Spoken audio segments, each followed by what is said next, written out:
madaxweynayaashaadii hadda waxaa looga yaray adigoo taagan meesha la yidhaahdo muxuu ahaa dunaydaa looga yaray shacabka soomaaliyeed waxay aaminsan yihiin barnaamijkan inaada ka bixi karin suurtagal ma tahay aan kuu ducayne inaad tiraahdo waan iska casilay musharaxnimadii ee madaxweyne kala maadsanay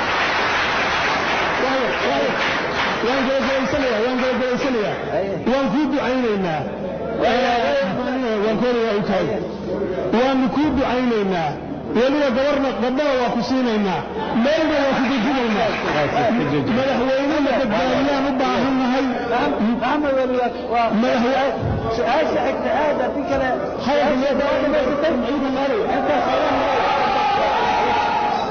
haddaa qaylisaan ma sii daynaya wallah iladarrada waxaa sariica xaala yeesha hal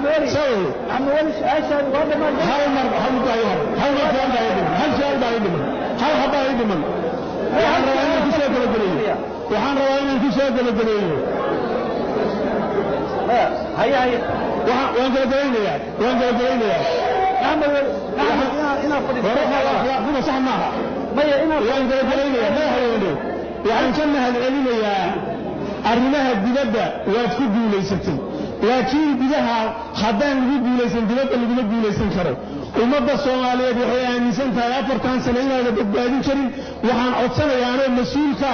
inaad iscasishood musharaxnimada naga geyso waad maasanta